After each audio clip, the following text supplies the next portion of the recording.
Bonsoir à tous et bienvenue sur Cameroun Info 237, votre chaîne préférée pour décrypter l'actualité au cœur du triangle national. Cameroun. Aujourd'hui, nous plongeons dans un dossier brûlant qui fait trembler les murs du palais d'Etoudi et les bureaux de Tsanga. Nous allons parler de ce moment de tension extrême où le secrétaire général de la présidence, Ferdinand Ngo, a brandi la menace d'une arrestation contre la légende Samuel Eto'o fils.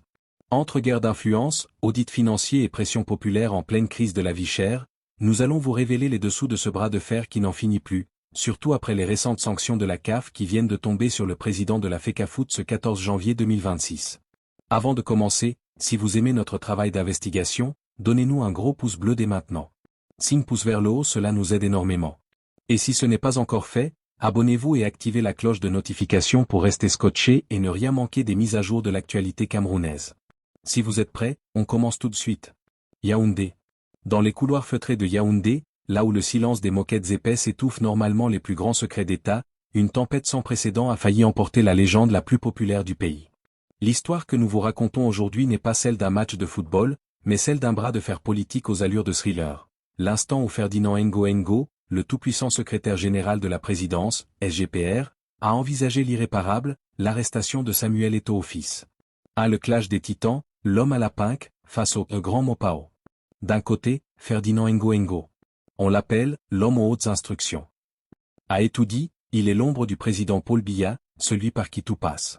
De l'autre, Samuel Eto'o, l'icône mondiale, devenu président de la FECAFOOT avec la promesse de redonner au football camerounais toute sa grandeur. Ce qui devait être une lune de miel entre le pouvoir et sa star a tourné au vinaigre. Pourquoi?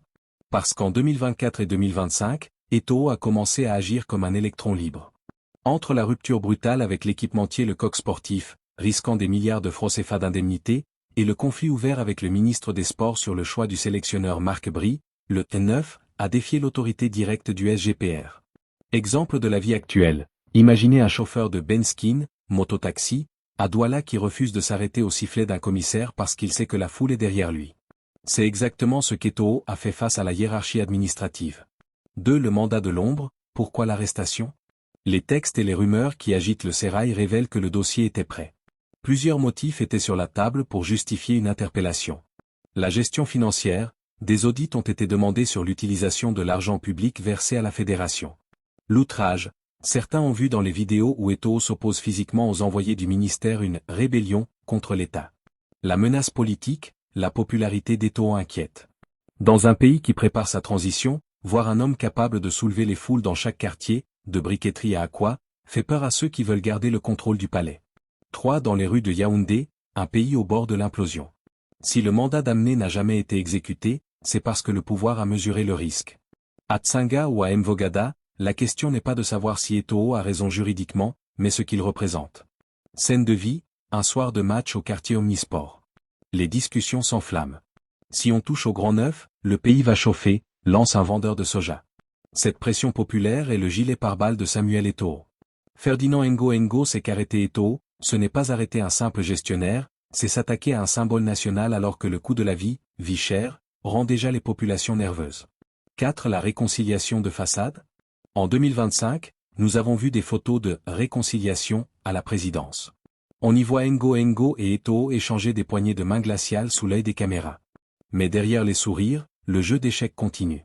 Eto'o a été réélu à la tête de la FECAFOOT en novembre 2025 malgré les tentatives d'annulation du ministère.